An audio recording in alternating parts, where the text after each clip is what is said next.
ምንድነው ነገሩ ጋይስ? የጆን ዳንኤልና የናዮ ልጅ ክርስትና ነው።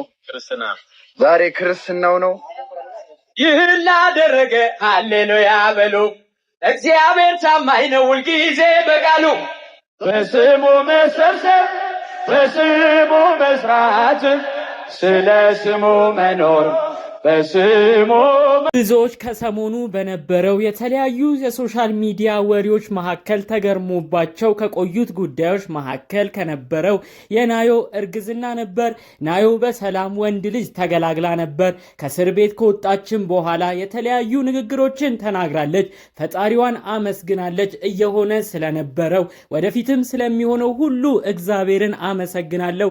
በዚህች ዕድሜም ፈጣሪ ብዙ ነገር አስተምሮኛል ስትል ሰምታ ነበር። ታዲያ በዛሬው ዕለት የናዮ የልጇ ክርስትና ምክንያት በማድረግ ቲክቶከር ጓደኞቿ አብረዋት የተለያዩ ጌሞችን የሚጫወቱ የስራ ባልደረቦቿ የሚባሉ እኩያ ጓደኞቿ በፕሮግራሙ ላይ ተገኝተው የደስታዋ ተጋፋይ ሆነዋል። በዛ የፕሮግራም ዕለትም የተናገሩት አንድ ሰርፕራይዝ ነበረ። የልጁ አባትን ይፋ አድርገዋል። የልጁ አባት ጆን ዳንኤል እንደሆነ በመጥቀስ እንኳን ደስ አለህ ጆን ዳንኤል፣ እኛ የምንገኘው በጆን ዳንኤል እና በናዮ የልጅ ክርስትና ፕሮግራም ነው ሲሉም መልእክታቸውን አስተላልፈዋል። ብዙዎችም ደስታቸውን ገልጸዋል። ሙሉም በዝርዝር ይዘንላችሁ የመጣ ነው። ይህንን መረጃ የተመለከተ ነው።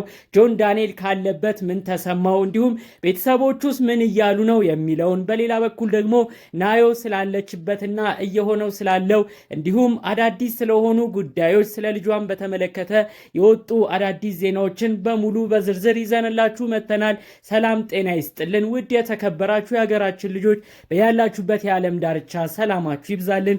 አዳዲስ በሆነ መረጃ ዛሬም ብቅ ብለናል። ለቻናላችን አዲስ ከሆኑ ሰብስክራይብ እንዲያደርጉን በአክብሮት እንጠይቃለን። ቀጥታም ይዘንላችሁ ወደ መጣ ነው ዝርዝር መረጃዎቻችን እናልፋለን።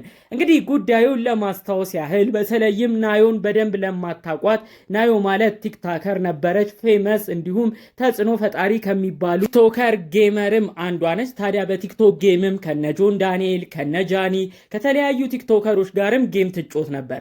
ታዲያ እንግዲህ ከጥቂት ወራቶች በፊት በተከሰተው እንዲሁም ከአዲስ አበባ ወደ መቀሌ ይበር የነበረ አውሮፕላን ውስጥ ባጋጠመ ጸብ ምክንያት ከታሰሩት 5 ሰዎች መሃልም ነበረች ናዮ። ታዲያ እንግዲህ እዛም ሆና እርጉዝ መሆኗ የተለያዩ ጭምጭምታ ወሬዎች ሲሰሙ ነበር። ብዙዎች ሁኔታውን እውነት አድርገው አልወሰዱትም ነበር። ይህ ነገር ውሸት ነው፣ እርጉዝም አይደለችም ሲባል ተሰምቶ ነበር። ይሁን እንጂ ወራቶቹ እየተቆጠሩ ሲመጡ ናዮ በዛው በእስር ቤት ባለችበት ቅጽበት እርግዝናዋ እየገፋ ሄዶ ልጁ እውነት መሆኑና ናዮም እርጉዝ መሆኗ ተረጋግጦ ነበር። ከዚህ ጋርም ተያይዞ ነው ብዙዎች የልጁ አባት ማን ይሆን፣ የእሷ የቅርብ ጓደኛስ ጆን ዳንኤል አልነበረ ወይ፣ ምናልባት የልጁ አባትም ጆን ዳንኤል ነው ሲሉ ብዙዎች መላምት በተለያዩ ቪዲዮዎች ሲሰጡ ቆይተው ነበር። ይሁን እንጂ የተረጋገጠ ምንም አይነት መረጃም ምንም አይነት የተጨበጠ ማስረጃም አልነበረም ማለት ነው። ታዲያ እንግዲህ በልጇ ክርስትና ፕሮግራም ላይ ዛሬ ጓደኞቿ ትልልቆቹ ቲክቶከሮች ስለ ልጇ አባት በግልጽ ተናግረዋል። ናሆም ፎንቴም እንዲሁም ጆሲም የተለያዩ ንግግሮችን ተናግረዋል። ዛሬ የምንገኘው በናዮና በጆን ዳንኤል ልጅ የክርስትና ፕሮግራም ላይ ነው ሲሉም ተሰምተዋል። ብዙዎች የናዮን ጉዳይ በተመለከተ ይህ የፈጣሪ ስራ ነው፣ ይህ የእግዚአብሔር ስራ ነው፣ ፈጣሪ አምላክ ልጁ እንዲወለድ ስለፈለገ ነው ናዮ በእስር ቤት እንድትሆን ያረገው። ምናልባትም ናዮ በዛ እስር ቤት ባትገኝ ልጁ የመወለዱ ነገር ሊያሳስብ ይችላል። ምክንያቱም ገና ወጣት ልጅ ስለሆነች ልጁም ባልተፈለገ ነገርና ባላሰበችው ሁኔታ የመጣባት መስሎ ከታያት ማስወረዷም አይቀርም ሲሉ የተለያዩ መላምቶችን ሲሰጡ ነበር። ናዮ ግን ከእስር ቤት ከወጣች በኋላ ስለሆኑት ነገሮች ሁሉ የፈጣሪን ስም አመስግናለች። በዚህች ዕድሜ ብዙ ነገር ፈጣሪ አምላክ አስተምሮኛል፣ ስለ ሁሉም ነገር ፈጣሪ አምላክ ይክበር ስትል ተሰምታለች። ለመጀመሪያ ጊዜ የለቀቀችውን ቪዲዮም ብዙዎች በጉጉት ተመልክተዋታል። ልክ ከእስር ቤት በለቀቀችው ቪዲዮ 2.3 ሚሊዮን በላይ የቲክቶክ ተመልካች ቪዲዮን ተመልክቶታል። ብዙዎችም ኮሜንት ሰጥተዋል። በኮሜንትም ድጋፋቸውን ሲያሳዩ ፍቅራቸውን ሲያሳዩት ተመልክተናል። በሌላ በኩል የጆን ዳንኤል የክስ ጉዳይ በሂደት ላይ እንዳለ መረጃዎቹ የተሰሙ ይገኛሉ።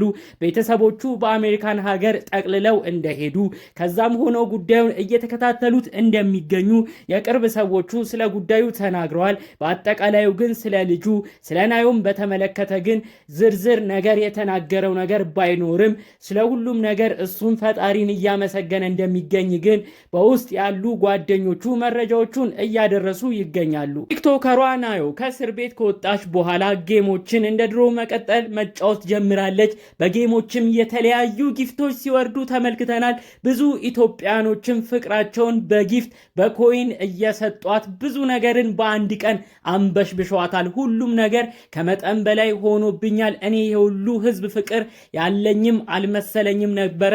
ጠላቴንም ወዳጄንም የለየሁበት ትልቁ የህይወቴ ጉዞም ያሳለፍኩበት ትልቅ ትምህርትም የተማርኩበት ክስተትም ነው ያሳለፍኩት ስትል አጠቃላይ ስላሉት ሁኔታዎች ተናግራለች። ናዮ በልጇ ክርስትና ፕሮግራም ላይ ታዋቂዎቹ ቲክቶከሮች ከጎኗ በመሆን የደስታዋ ተካፋይ ሆነዋል። ልጇ አባት ነው የተባለው የጆን ዳንኤል ጓደኞችም በዛ ደስታ ፕሮግራም በመገኘት በጓደኛችን የልጅ ክርስትና ላይ ተገኝተናል ሲሉ ስለ ጉዳዩ ተናግረዋል። ቲክቶኩንም በላይቭ በተለያዩ ቪዲዮዎች አጥለቅልቀውታል። እንግዲህ ዛሬ ይዘንላችሁ የመጣ ነው ቲክቶከሯ ናዮ በተለይ ደግሞ ከሰሞኑ ልጅ ወለደች ተብሎ በብዙ ሰዎች ዘንድ ደስታ የተለያዩ ምርቃቶችን ሲወርዱላት የነበረውን ጉዳይ በማንሳት እንዲሁም ደግሞ የብዙዎች ጥያቄ የነበረው እውነትም የልጁ አባት ጆን ዳንኤል ነው አይደለም ተብሎ ሲጠየቅ ስለነበረው ጉዳይ መልስ ሊሆን የሚችል ዝርዝር መረጃ ነበር ይዘንላችሁ የመጣ ነው። እንግዲህ ለናዮ የህይወቷ ጉዞ ከዚህ በኋላ ያለው ያማረ የተባረከ እንዲሆንላት የእውነት ከልብ ተመኘን። ለወለደችውም ልጅ ፈጣሪ አምላክ ሞገስና በጸጋ እንዲያሳድግላት የእውነት ከልብ ተመኘን። ለወላጁ አባትም ለጆን ዳንኤልም ፈጣሪ አምላክ ልጁን የሚስምበትን ጊዜ በቅርቡ እንዲያመጣለት የእውነት ከልብ ተመኝተናል። ለዛሬ የነበሩ መረጃዎች እዚህ ላይ ያበቃሉ። በሌሎች ቪዲዮዎቻችን እስክንገናኝ ድረስ ሰላሙን ሁሉ ተመኘውላችሁ። ሰላም።